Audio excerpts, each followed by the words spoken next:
بسم اللہ الرحمن الرحیم۔ سورہ بقرہ کی آیت نمبر 49۔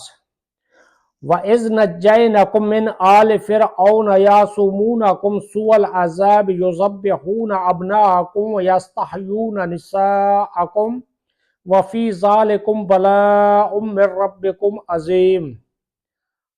ترجمہ کنز العرفان۔ اور یاد کرو جب ہم نے تمہیں فرعونیوں سے نجات دی جو تمہیں بہت برا عذاب دیتے تھے، تمہارے بیٹوں کو ذبح کرتے تھے اور تمہاری بیٹیوں کو زندہ چھوڑ دیتے، اور اس میں تمہارے رب کی طرف سے بڑی آزمائش تھی۔ وَإِذْ نَجَّيْنَكُمْ مِنْ آلِ فِرْعَوْنَ، اور جب ہم نے تمہیں فرعونیوں سے نجات دی۔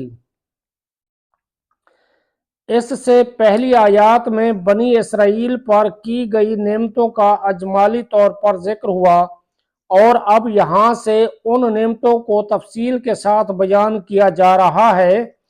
چنانچہ ارشاد فرمایا کہ اے بنی اسرائیل، میری وہ نعمت یاد کرو کہ جب ہم نے تمہیں فرعون کی پیروی کرنے والوں سے نجات دی۔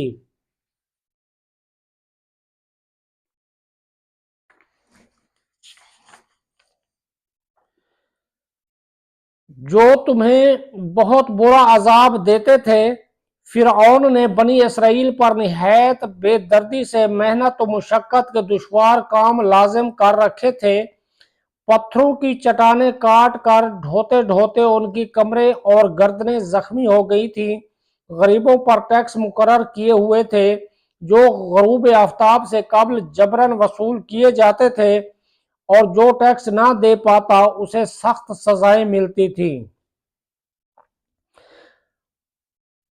اس فرعونیت کا کچھ نمونہ ان مسلمان ممالک میں دیکھا جا سکتا ہے جہاں کفار نے پنجے گاڑ کر مسلمانوں پر ظلم و ستم کے پہاڑ توڑ رکھے ہیں، اور مسلمانوں کے لیے عقوبت خانے اور خصوصی جیلیں بنا رکھی ہیں۔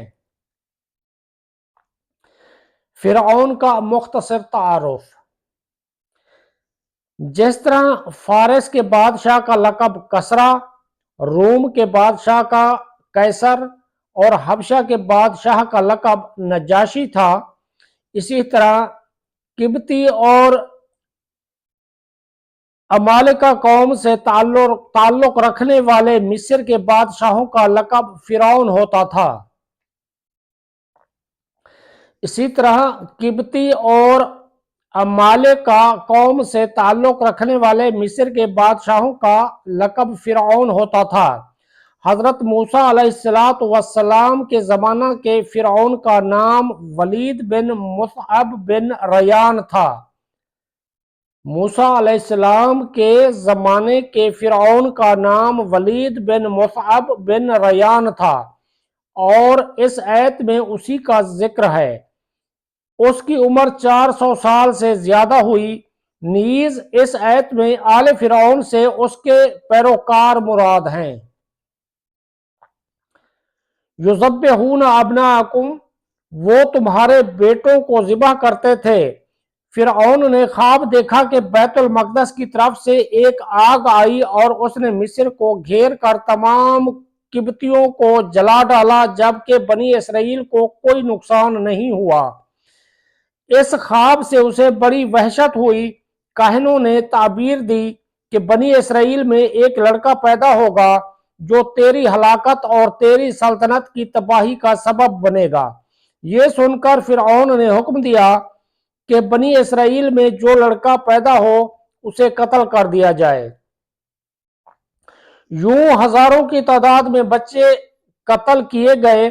قدرت الہی سے اس قوم کے بوڑھے جلد مرنے لگے تو قبطی سرداروں نے گھبرا کر فرعون سے شکایت کی کہ ایک طرف بنی اسرائیل میں موت کی کثرت ہو گئی ہے اور دوسری طرف ان کے بچے بھی قتل کیے جا رہے ہیں۔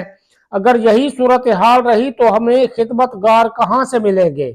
اس پر فرعون نے حکم دیا کہ 1 سال بچے قتل کیے جائیں اور 1 سال چھوڑ دیے جائیں۔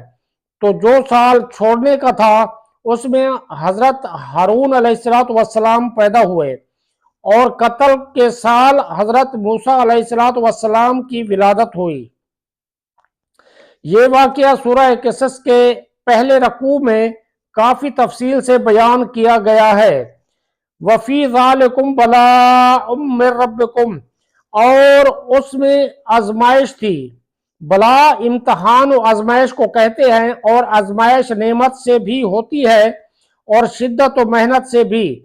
نعمت سے بندے کی شکر گزاری اور محنت و مشقت سے اس کے صبر کا حال ظاہر ہوتا ہے۔